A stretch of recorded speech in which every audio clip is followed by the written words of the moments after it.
안녕하세요. 세상을 보는 창, 세상을 여는 창, 세상을 바꾸는 창, 김창인의 창 시작하겠습니다. 작년 12월 3일 윤석열의 쿠데타로 시작된 조기 대선은 이재명 대통령을 탄생시키고 끝났습니다.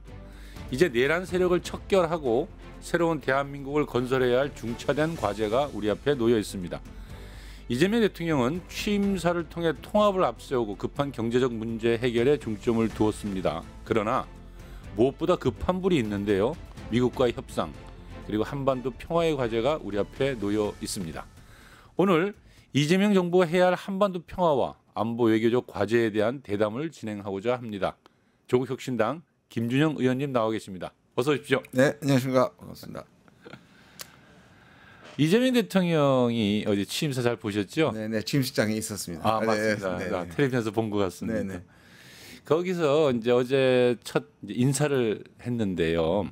안보실장이 위성락 의원, 네. 그리고 국정원장의 이종석 전 통일부 장관을 지명했습니다. 네. 인사에 담긴 뜻이 뭐라고 보십니까? 그동안에 그 일종의 확장이라면 확장이고, 네. 뭐 그다음에 좀 약간 우클릭했다는 얘기가 있지 않습니까? 예. 그게 기본적으로 이재명 대통령의 덮어 씌인 일종의 프레임을 벗어나는 일종의 좋은 전략이기도 한데요. 그러나 이게 이제 그 특히 이제 친중 셰셔 프레임, 네. 그다음에 이제 뭔가 미국 쪽에서 반미적인 성향, 사실 이 노무현 대통령 때 문재인 대통령 때도 다 있었습니다. 그랬죠. 저는 일종의 이게 미국 내부에서 실제로 그렇게 프레임에 사로잡힌 사람들도 있지만 좀 쉽게 다루기 위해서 일종의 만든 거라고 저는 좀 생각이 드는데, 어찌됐든 거기에 대한 대응이잖아요. 그러면 이렇게 할 수 있죠. 이재명 대통령이 당신들이 생각하건 뭐건 나는 국민의 지지를 받았으니 미국보다 지금 예를 들어서 이제 미국한테 대해서 자주적인 사람이라든지 또 그동안에 진보적인 성향을 가진 사람을 내세우면 네. 그거는 미국의 약간의 충돌과 긴장이 되더라도 자기 소신을 밝히는 인사가 될 것이고, 그렇죠. 특히 처음에는. 네. 그러나 기본적으로 미국이 의심하지 않게 당신들 나 지금까지 오해했어. 난 좋은 관계를 가지는 게 좋아. 그리고 우리가 이 두 달간의 인수위가 없었으니, 그리고 6개월간의 공백이 있었으니 좀 안정적인 지향을 해야겠다. 그러면 안정적인 걸 하겠죠. 네. 그렇게 보면 저는 안보실장이 어떻게 보면 외교부 장관보다 더 중요하다고 생각을 하고요. 예. 그러면 그 기조를 보여준 거죠. 네. 그래서 일단은 관료 출신이고 외교 외교 관료 경험이 많은 분이고, 예. 안정적이고 모든 걸 알고는 있지만 매우 중도적인 인물이란 말이에요. 그래서 뭔가 외교부를 완전히 뒤집고 기존의 대외 관계에 뭔가 혁신적인 바람을 부는 그런 인사는 아니다. 네. 그러니까 그게 의중이 반영된 거라고 보고요. 그다음에 국정원은 이렇게 봅니다. 네. 통일부 장관이셨는데 왜 국정원이지 하는 생각이 들 수 있는데, 예. 2018년 19년에 한반도 평화 프로세스를 가져왔을 때 서훈이 네. 사실상 특사의 중심이었고, 네. 북한의 문을 여는 중심이었다면, 네. 지금의 남북 관계를 생각했을 때 실제로 정보 수장으로서도 있지만 남북 관계를 개선시키는 일종의 임무를 부여받았다. 그걸 또 대내외에 알리는 그런 메시지가 담겨 있다고 생각합니다. 그러니까 북과 소통하고 남북 관계를 화해와 협력으로 되돌려 놓고자 하는 이재명 대통령의 의지의 표현이 이종석 국정원장 그렇겠죠. 입니다. 예. 알겠습니다. 그러면 대한민국이 우리가 이제 한참 대통령 선거에 여념이 없는 동안에 이제 이 트럼프발 관세 압박은 좀 전 세계를 좀 강타하고 있거든요. 네. 예. 그러니까 미국이 사실 그 3월 12일부터 무역 확장법 232조에 근거해서 외국산 철강, 알루미늄에 이제 25% 관세를 부과해 왔는데요. 그 트럼프 대통령이 며칠 전에 소셜 미디어 트루스 소셜에 올린 글을 보면 이제 그 관세를 25%에서 50%로 올리겠다라고 써놨단 말이죠. 아주 굉장히 이재명 정부가 맞이해야 될 좀 참혹한 아주 잔혹한 현실이기도 한데요. 의원님은 이제 그동안에 이런 것은 이제 전략적 지연 전술로 써야 된다. 그리고 당당하게 맞서야 되고 연대하라 뭐 이런 말씀을 종종 하셨는데, 지금 이제 당장 정권이 들어서고 났는데 뭐 여전히 그 말씀은 유효한 거죠? 예, 저는 그렇게 생각합니다. 왜냐하면 이제 7월 8일인가요? 아마 그게 90일 내 예, 주라이 시간입니다. 백기 7월 8일이. 7월 8일, 예. 그러면 7월 8일 안에 우리가 어떤 뭐 협상의 내용에 상관없이 밀고 나가야 된다라고 하면 이제 미국의 그 전체 틀에 빠지는 거죠. 특히 제가 지난 대행 정부는 사실 자격이 없었고 하면 안 되는 거였는데 예. 뭐 저는 여전히 뭔가를 양보하고 왔을 거라고 생각을 합니다. 그게 어떤 형태인지 곧 밝혀지겠죠. 근데 지금도 마찬가지입니다. 뭐 7월 9일까지 시간을 끄는 방법도 있고 또 기본적으로 7월 8일이 트럼프는 계속 지금 그러니까 트럼프가 만들어 놓은 기한이라는 기한이죠. 거죠. 그리고 트럼프 그걸 언제든 바꿀 수 있습니다. 늘 그랬듯이 타겟을 바꾸는 게 아니라 그냥 네. 총탄의 방향을 바꾸고 있으니 예. 저는 그것도 충분히 감안하고 너무 우리가 쫓기듯이 지금 일본도 안 하고 있습니다. 그렇게 보면 일본과 보조를 좀 맞출 필요도 있고 일본은 또 우리를 맞추려고 그러거든요. 그러니까 우리는 그래도 기존의 공백이 우리한테는 약점이 될 수도 있지만 기존의 이 정치적 공백을 오히려 미국에게 우리가 그럴 수 없는 상황이라는 거 오히려 적극적으로 설명하고 미국의 얘기를 충분히 듣는 척하면서 오히려 여전히 전 느리게 가야 된다고 생각합니다. 근데 지금 이제 사실 그런 것들이 어떤 문제가 지금 현재 우리한테 다가와 있냐면 사실 지금 실물 경제가 사실상 좀 엄청 타격을 받고 있어요. 벌써 자동차, 철강 핵심 수출 산업들이 직격탄을 맞아가지고 5월 한 달만 해도 벌써 30% 넘게 수출이 감소됐다 하거든요. 그러니까 이게 지금 마냥 이제 끌 수 없는 문제가 하나 있을 것이고 또 하나는 지난번에 아까 잠깐 말씀 나왔는데 이 최성모 부총리가 소위 이제 주라이 패키지라는 말을 지난 4월에 쓰면서 뭐라고 얘기를 했냐면 미국 측과 가서 만나서 이야기를 나눴는데 관세, 비관세 조치, 경제안보, 투자협력, 통합환경 뭐 4개 분야를 중심으로 논의했다. 네.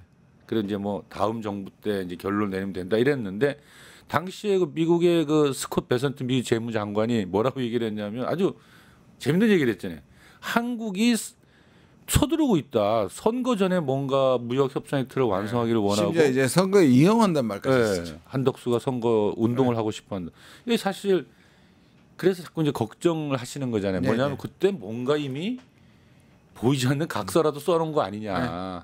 예, 그래서 지금 이게 이재명 정부에게 엄청난 또 짐으로 오는 거 아니냐라는 제가 거죠. 이제 일종의 한국은 계속 비밀을 하고 있고 이것도 사실 문제예요. 왜냐하면 우리나라 국민들의 생활에 엄청난 영향을 직결되는 끼칠 거죠. 통상 협상을 세세한 걸 알리라는 게 아니에요. 기본 라인 정도를 예.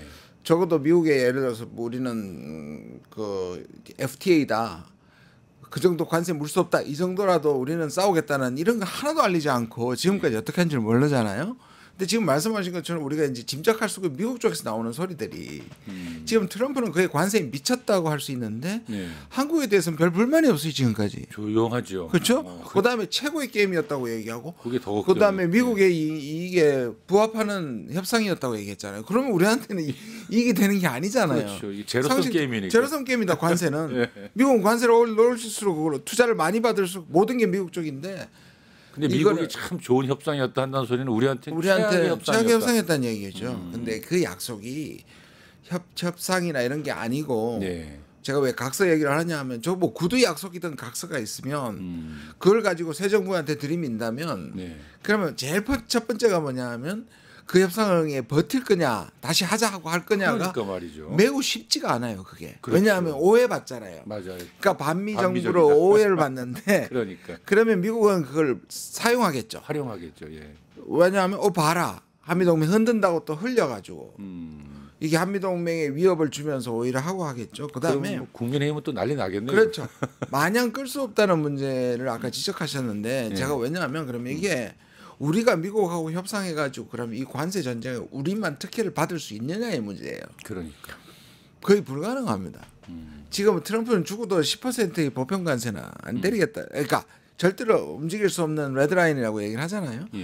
그러면 우리가 미국하고 싸워서 빨리 한다고 해서 우리가 좋은 쪽으로 결론이 나면 되는데 그러면 이제 협상을 마냥 끌 수 없다는 말이 성립이 되는데 어차피 우리 혼자 싸워서는 역부족이라면 그래서 제가 이제 연대 얘기와 끌은 얘기를 같이 한 건데 저는 일정 기간의 피해는 어쩔 수 없다고 봐요. 우리 이 전 세계가 지금 뭐 자유무역 자체가 흔들리고 있으니까요. 맞습니다. 예. 그동안 우리가 버티는 것이 문제지 이 문제를 우리가 빨리 뛰어들었다고 해서 해결될 수 있는 문제가 아니다. 그러면 더 조급하면 안 된다고 생각해요. 저는. 알겠습니다. 근데 아까 우리 한덕수 총리 얘기 잠깐 했는데 그 각서가 만약에 있다면요. 네네. 지금 현재 이제 새 정부가 들어섰는데 그 충분히 지금 다 볼 수 있잖아요. 이제 뭘 해놨는지. 그런데 지금 다 비우고 가버렸잖아요. 그 미국 쪽에만 가지고 있을 수도 있어요. 아 그래요? 그렇죠. 그게 완전히 공식적인 범죄 답이면 행위인데요, 그거는. 그럼 뭐 지금 그 무덤과 또 같다고 얘기하셨습니까? 아니 그럼 새 정부가 들어서서 거기 들어가지고 지금 그동안 뭐 어떻게 해놓은 거야를 볼 수 있는 자료를 다 폐기했다는 건가요? 그럼 큰일 날 거 아닙니까? 큰일 나겠죠. 예. 그렇죠. 뭐 어느 정도 보일 지금은 아니라도 미국에 뭐 약속하는 거는 곧 드러나겠죠. 이제 대통령 이미 보셨을 수도 있고 그런데 그게 이제 일종의 각서인데 이게 약속은 아니다. 뭐 이렇게 얘기를 하겠죠. 미국한테 이런 미국의 내용을 파악했다. 근데 미국 쪽에서 이렇게 요구하고 있다. 우리가 전향적으로 생각하기로 했다. 뭐 이 정도 설명할 수 있죠. 참 머리가 많이 아픕니다. 아, 제가 예. 봐도 제가 뭐 그 자리에 갈 가능성은 없지만 제가 대통령이라 해도 참 머리가 많이 저는 국난급이라고 생각합니다. 지금의 물려받은 승계받은 대회 이것뿐입니까? 지금 예. 뭐 계속 뭐 얘기가 되겠지만 지금 안보 문제나 뭐 예. 모든 것에서 사실은 거의 국난급이다. 네. 그런데 거꾸로 생각하면 윤석열이 있었더라면 더 큰 국난이었기 나라가 때문에 망할 뻔했다는 거죠. 그나마 다행이지만 만만치 않다. 아주 만만치 않다 생각합니다. 알겠습니다. 그러면 그 얘기가 나온 김에 사실 이 미국 얘기가 오늘 굉장히 많이 나올 수밖에 없는데요. 얼마 전에 주한미군 사령관 그러니까 제이비어 브런슨이 이런 얘기를 했어요. 그러니까 주한미군은 북한 격퇴만 집중하는 것이 아니다. 아주 굉장히 민감한 얘기를 했는데요. 네. 인도 태평양 전략의 일부로 이 지역에서 작전 활동 투자에 집중하고 있다. 이런 발언을 했어요. 네. 그야말로 이제 전략적 유연성인데요. 그러니까 이거는 뭐 언뜻 들어보면 원래 우리가 주한미군이 있는 이유가 대북 억지력으로 작동하고 있고 그래서 사실 방위비 분담금도 내는 거고 네네네. 또 연합훈련이라는 개념도 그래서 연합훈련을 하는 건데 지금 보면은 유사시에 대만 유사시에 주한미군을 투입할 수 있다는 말로 들리고 또 그 잘못하면 한국도 거기에 같이 끌려가는 거 아니야 뭐 이런 느낌을 많이 줬단 말이죠. 그런데 이제 이재명 대통령은 후보 시절에 대만과 중국의 문제 우리가 개입할 이유가 뭐가 있냐 이제 이런 선을 많이 그었단 말이죠. 그러니까 이게 지금 이것도 또한 국난급 어려움으로 다가오는 거 아닙니까? 네. 이재명 대통령. 일단 전체적으로 보면 예. 이제 경제 안보를 같이 보고 있잖아요. 예. 근데 이제 지금까지 제가 트럼프의 세계관 지난번에도 한번 말씀드린 것 같은데 트럼프 세계관은 미국이 오늘날 미국이 이렇게 약화되고 미국이 이익이 침해되는 가장 큰 이유는 적대적인 국가들 군인 때문이 아니고 소련, 중국, 북한, 이란 때문이 아니고 미국의 우방국가 동맹국들이 미국을 뜯어먹었다. 갈취했다고 표현합니다. 거머리라고 표현합니다. 거머리로 갈취했다. 그러면 예. 두 가지죠. 하나는 안보 무임승차. 예. 자기들이 자기 안 지키고 미국 갔다. 그 말은 두 가지로 총합니다. 하나는 자기 돈 많이 안 썼다. 그다음에 미국을 쓰면서 돈 많이 안 줬다. 이 두 가지고요. 그다음에 미국의 시장을 자기가 유리한 대로 마음껏 활용했다.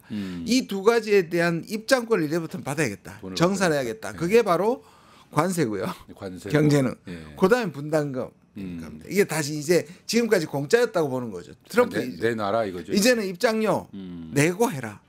라는 문제잖아요. 그게 전 세계에 다 미국의 준동맹 그다음에 동맹국가 한 60개 정도 됩니다. 네.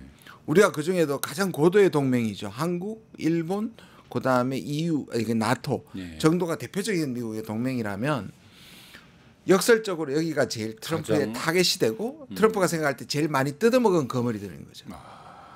그 중에서도 한국은 분단이 되어 있잖아요. 그러니까요. 그러니까 한국이 가장 취약해집니다. 그러니까 우리가 보통 때 얘기했던 혈맥이든 단단한 아이언 클레드 그래가지고 이 단단한 이 강철 동맹이 예. 역설적으로 미국한테 트럼프 눈에는 가장 못되고 가장 거머리야. 자기들 미국을 이용해 먹은 나라가 되는 겁니다. 그리고 동시에 표현하기에 머니머신이잖아요. 머니머신. 그러니까 이제부터 다 뽑아내야 되겠다. 그러면 앞에 이제 관세는 충분히 설명이 됐고 그러면 두 번째가 이제 이겁니다. 아까 말한 것처럼 돈 뜯어내는 거. 쉽게 돈 입장 안보 부담금을 뽑아내는 거고 다른 쪽에서는 이제 미군을 어떻게 이용하냐 전략적 유연성입니다. 그렇죠. 그러니까 이 전략적 유연성에는 어떨 때는 줄여야겠다. 감축도 포함되어 있고요. 예. 심지어 철수도 포함되어 있고 이거 월스트리트 저널에서 한때 왜 4,500명 주한미군 철수한다. 예. 미국 내부나 트럼프 생각에서는 빼라는 생각까지도 있지만 미국의 전략가들 입장에서 트럼프는 지금 아까 관세에 거의 전적으로 관심이 있다면 네.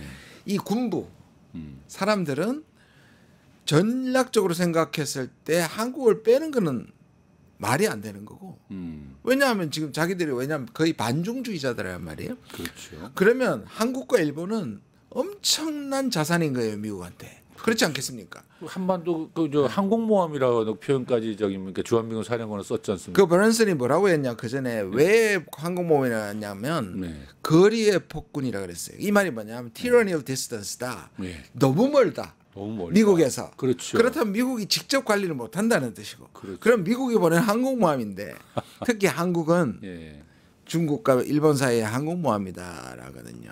그러니까 이 전략적 유연성의 문제는 사실 노무현 대통령 때 잘 기억하시잖아요. 나온 얘기입니다. 그렇죠. 2006년에 나온 게 그때도 굉장히 이게 됐어요. 갈등이 많았죠. 왜냐하면 우리가 강해져서 그렇습니다. 그러니까 그 당시에 미국이 봐서는 이 한국이 더 이상 북한이 남침할 가능성은 낮아졌는데 우리가 사실 중동이고 이제 탈냉전이 와서 전 세계를 좀 움직이는 신속 기동대가 필요한데 한국에 있는 주한미군은 너무 유연하지 못하다.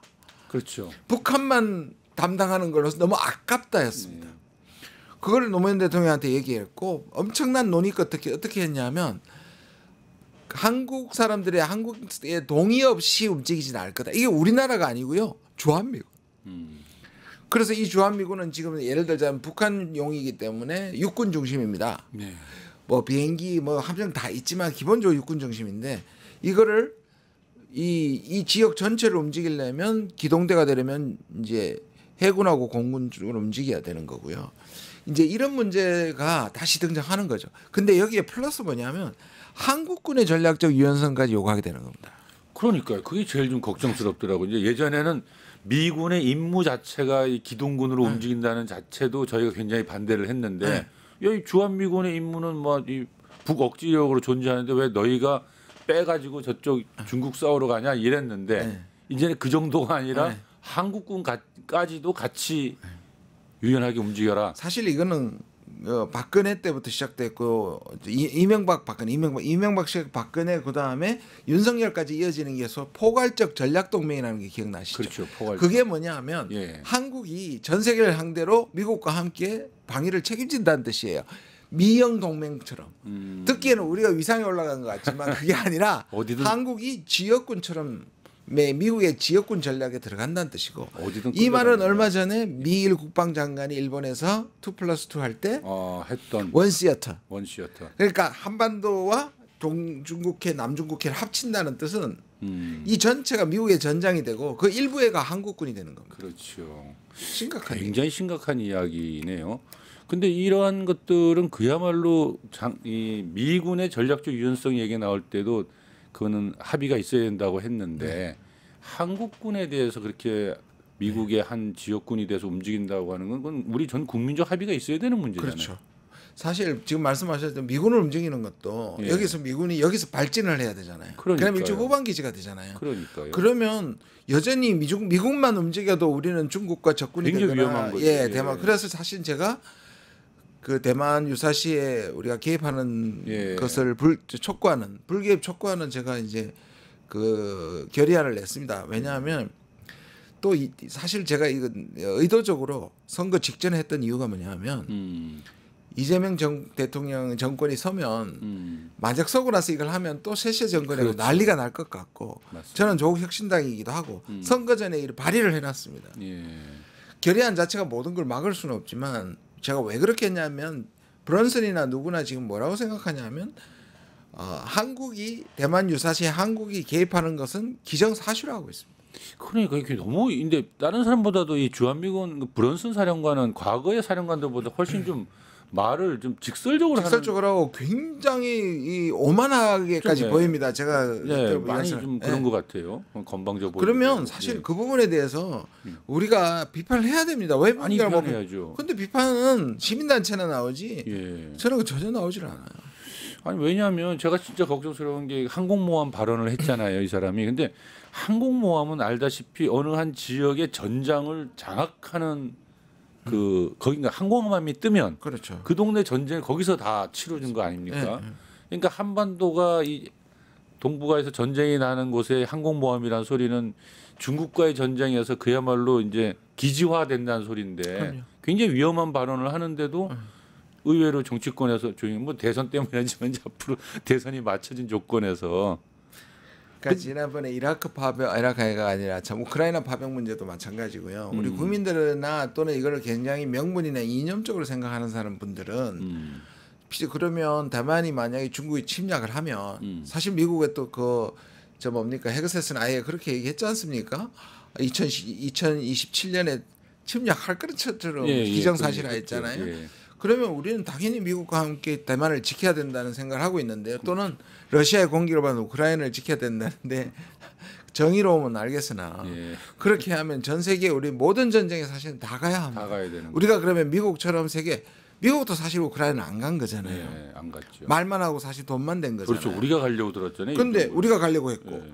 특히 미국은 아까 말한 거리의 폭군이 때로는 폭군이지만 거리의 은혜잖아요. 예.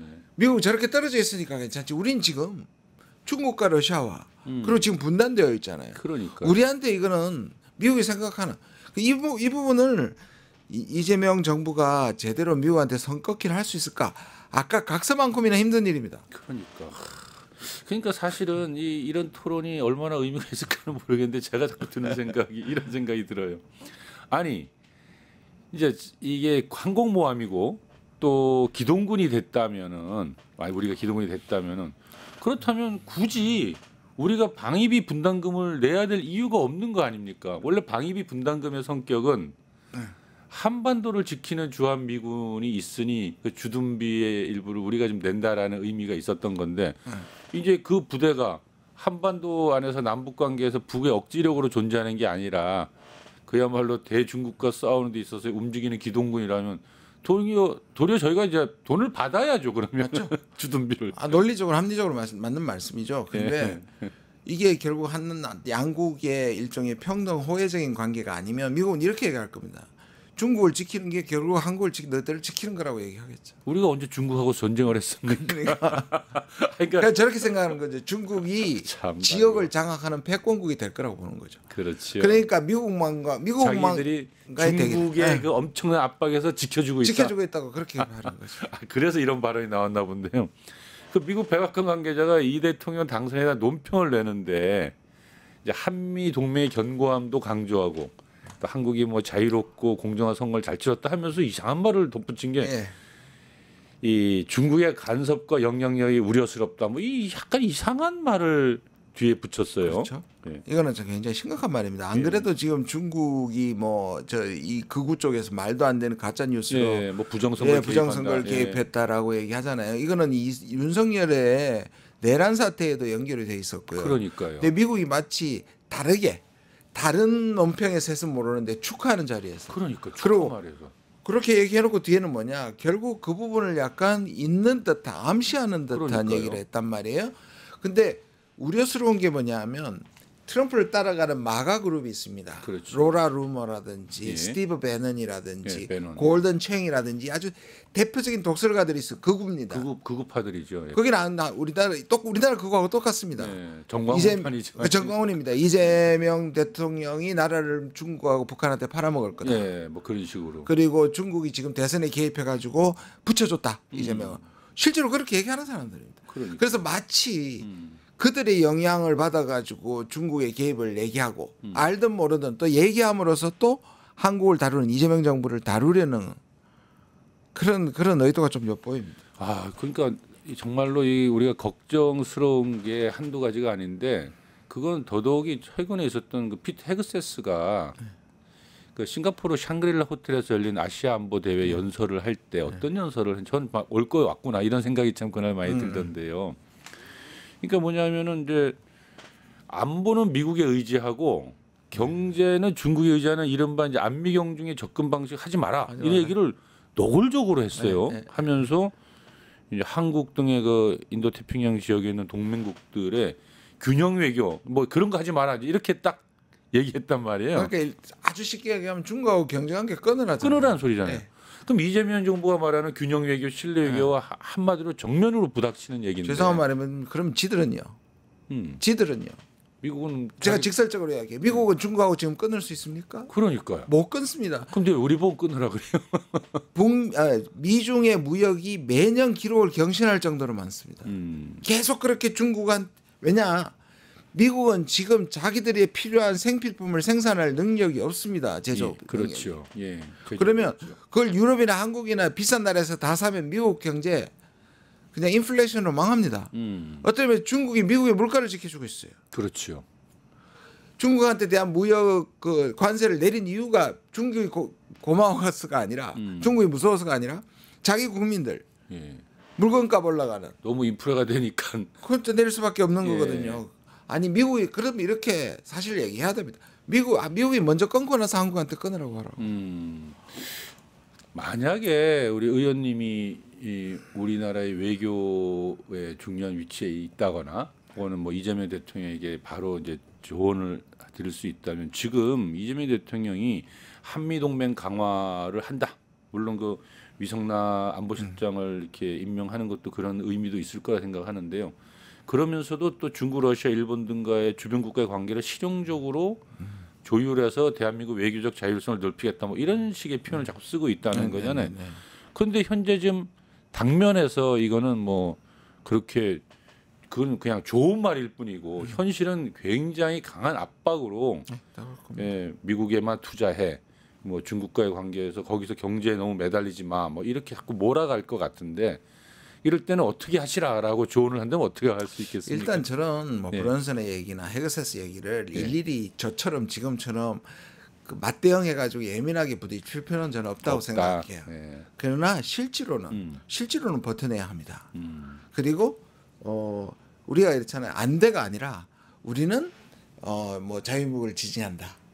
그럼 자유무역 지지한다는 말이 관세는 반대한다는 말이 되거든요. 그렇죠. 우리는 예를 들어서 지금 유럽에서 굉장히 관심을 보이고 있어요 이번에. 그러니까 EU나 나토 이런 쪽에서 한국의 역할을 굉장히 띄우고 있단 말이에요. 그래요. 그러면 그 다변화하고 그들과 같이 목소리를 내는 방법으로 미국의 보호주의에 반대한다를 하고 두 번째는 제가 군사 전략가들과 트럼프 사이에 틈이 있어요.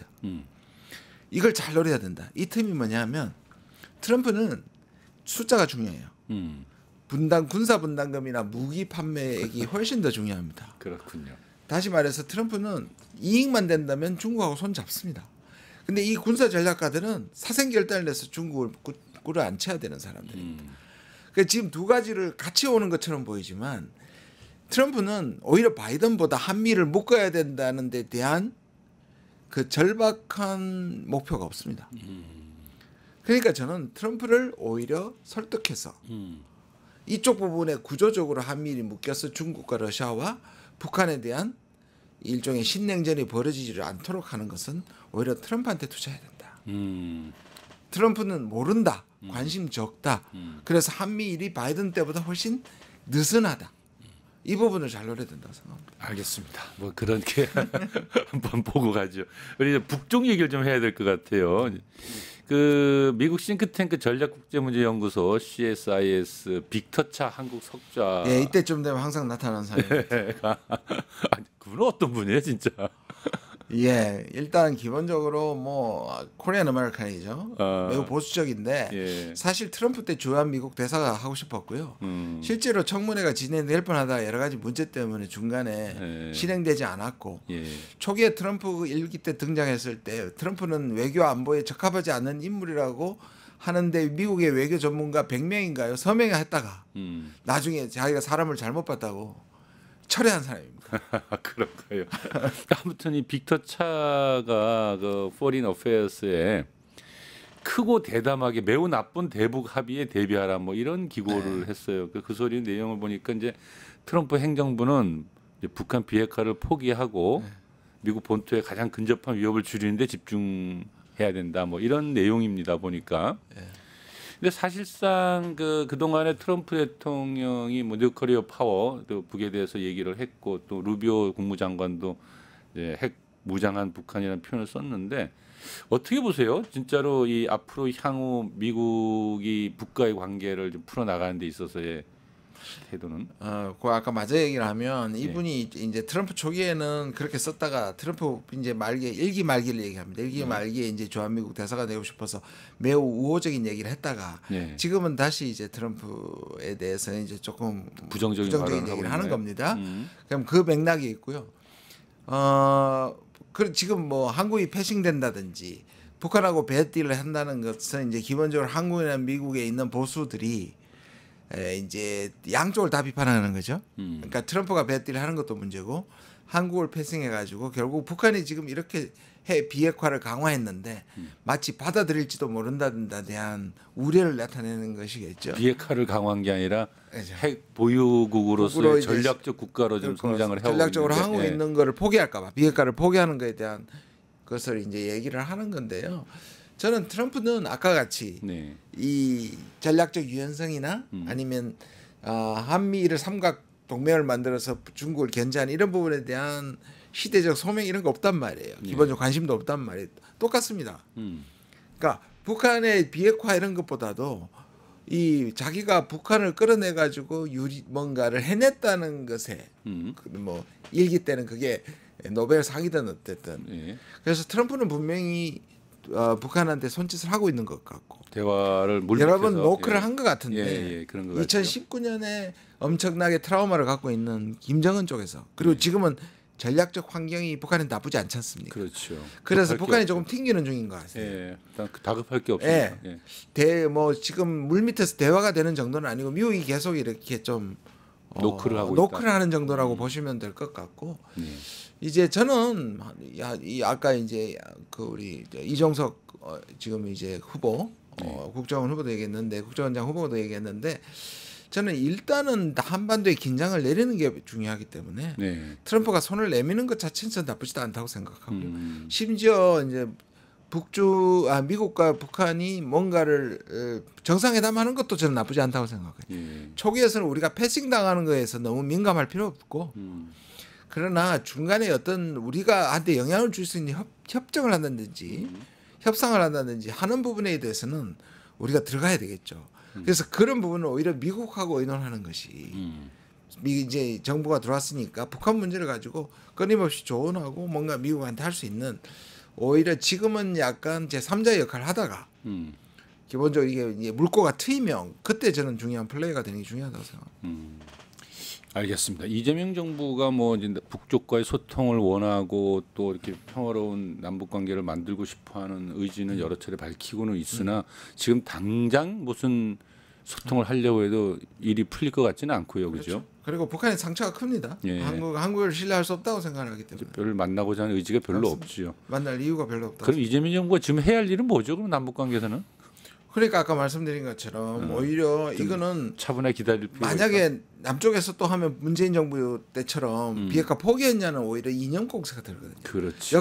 역설적으로 생각하면 트럼프가 물꼬를 틀어주는 게 더 나을 수도 있습니다. 지금은 대미 외교를 통해서 북한을 여는 방법을 생각해야 될 때. 도리어 미국이 먼저 틀어라라고 이제 힘을 실어주는 게 좋겠다라는 거죠.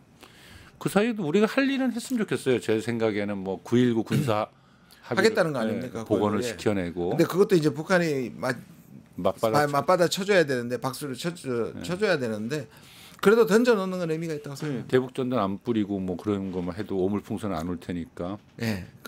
이런 거죠. 전쟁을 막을 수 있는 단 한 가지의 방법은 없습니다. 특히 남북이 이렇게 대치하고 있을 때. 그런데 저것도 어떤 사고나 충돌이 났을 때 전면전으로 발전하지 못하게 하는 여러 브레이크들이 있습니다. 뭐 통화는 한라인이라든지 그다음에 군사합의라든지 또는 심지어 중국과의 라인이라든지 러시아와 라인은 이런 것들이 지금 윤석열 와서 다 끊어져 버렸죠. 아무것도 그러니까 유사시에 확전을 막을 수 있는 장치가 없거든요. 그런 것들을 하나하나 브레이크들을 다시 살려내야 된다. 그게 대단히 필요하다.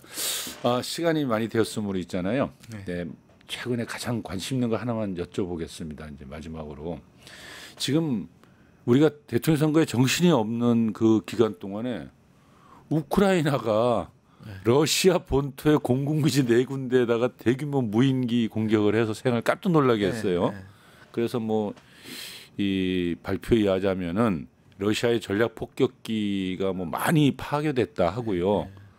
또 보니까 어젠가요? 바로 또 이 아침 일어나 보니까 크림 대교를 또 공격을 네, 했다 해서 굉장히 푸틴을 화나게 지금 하고 있는데 아시다시피 지금 러우 협상 중이잖아요. 네. 근데 협상 중에 이렇게 막 공격이 나와 버리니까 이거 어떻게 끝이 나기는 하나? 뭐 이제 이건 사실 러시아가 좀 저는 이제 좀 오만했다고 생각하고요. 예. 왜냐하면 러시아가 이기고 있으니 훨씬 많은 자기들한테 유리한 것들을 끌어낼 수 있다고 생각한 거죠. 네. 그러니까 영토 문제나 이런 것들 일단 러시아, 우크라이나와 미국은 일단 휴전하고 협상하자는 거 아니에요. 그랬죠. 근데 러시아는 그냥 계속 전쟁을 하고 협상하자는 거였잖아요. 그랬죠. 그런데 그 유리하기 때문에 그랬는데 사실 이게 오히려 역효과가 나서 지금 우크라이나가 때리는 바람에 근데 젤렌스키가 유리한 것처럼 보이지만 전쟁은 오히려 더 길어지게 되겠죠 이제. 오히려 러시아가 유리했을 때 러시아가 욕심을 덜 냈더라면 그렇죠. 오히려 타협의 여지가 있었는데 지금은 이 상황에서는 전쟁은 더 길어질 수밖에 없는 상황이 되어버렸어요. 그렇죠. 그럼 전망을 한다면 당장에 뭔가 종전이 될 것 같지는 않다. 예. 좀 더 길어질 그리고 것 같다. 적어도 지금 이거에 대한 보복 공격을 대규모로 하지 않겠습니까? 그리고 근데 저는 이제 계속 생각나는 게 뭐냐면 이 현대를 2년 안에 다시 사와야 되는데 그게 12원인가 그래요. 그래요. 1만 루블. 예. 만 루블이면 뭐 몇십만 원 되나요? 10몇만 원 되나요? 그걸 받고 다시 바이백 조항이 2년이었습니다. 그게 2년 전 겨울이었던 것 같아요. 12월로 기억하고 있습니다. 그 전에 전쟁이 끝나야 그렇죠. 그러니까 러시아에 있는 한 지금 현대 공장을 다시 사올 텐데요. 아이고 참 걱정입니다. 그죠? 그 대담을 제가 사실은 오늘 많이 하고 여쭤보신 게 많은데 오늘 2시에 본회의가 계신다고 해서 제가 이제 일찍 보내드려야 됩니다. 대담을 마치려는데요. 마지막으로 이제 새로운 정부 들어서고 또 우리 지금 국제관계는 여전히 복잡하게 얽혀가는데 좀 하시고 싶은 말씀 좀. 저는 뭐 실용주의라고 말씀하시잖아요. 예. 고객에 기반한 너무 중요한 말씀이라고 생각하고 그걸 이제 결국 실천의 문제잖아요. 예. 이념 공격이 왔을 때도 이 실용으로 어떻게 이겨낼 것이냐. 그리고 우리나라가 이렇게 완전히 양분되어 있고 첫날부터 사실 우리가 중국도 비판할 수 있고 미국도 제가 계속 미국을 비판하면 왜 당신은 중국을 비판하지 않느냐는 얘기를 해요. 그렇죠. 그런 이유는 제가 중국 전공자가 아니기 때문입니다. 그러니까 뭐냐면 우리가 왜 한쪽을 비판하는 거에 대해서 다른 쪽은 찬성하는 걸로 프레임이 뒤집어지고 그렇죠. 예. 특히 이 정부는 소위 말해 셰셔 프레임이 있잖아요. 그런 걸 많이 걸었죠. 늘 얘기하지만 우리가 한미 관계에서 미국을 비판적으로 보는 것이 꼭 중국의 친중적인 발언은 아니라는 것이잖아요. 근데 그 공격이 분명히 들어왔을 때 한국이 국익을 그리고 미국과의 지금은 일단 미국의 압박이 우선입니다. 중국으로 들어오는 압박이 거의 없습니다. 그렇죠. 그럼 이걸 이겨내기 위해서는 적어도 국민들이 힘을 새 정부에 모아야죠. 힘을 모아줘야 예, 됩니다. 모아줘야죠. 이게 반미라고 얘기하는 이제 슬슬 아까 빅터사부터 시작해서 미국의 보수적인 예. 언론 그다음에 한국의 보수 언론들이 합쳐져서 또 이 흔들겠죠. 진보 정부를 흔듭니다. 이건 늘 있어 왔던 일인데 그러니까요. 이 흔드는 것들을 같이 이렇게 안 흔들리게 막아주는 역할을 이제 겨우 새 정부 탄생하는데 힘을 많이 쓰셨는데 계속 그렇게 지지해 주시는 게 필요하다고 생각합니다. 그러니까 근데 우리나라 정부는 반미 정부란 말 듣기만 하면 화들짝 놀라버리잖아요. 아유, 알겠습니다. 이 본회의가 있어서 우리 김준영 의원님 보내드려야 됩니다. 거침없이 소신을 밝혀주신 김준영 의원님 감사합니다. 네, 고맙습니다. 감사합니다. 잠시 전하는 말씀 듣고 이은혜의 국제뉴스 브리핑 진행하겠습니다.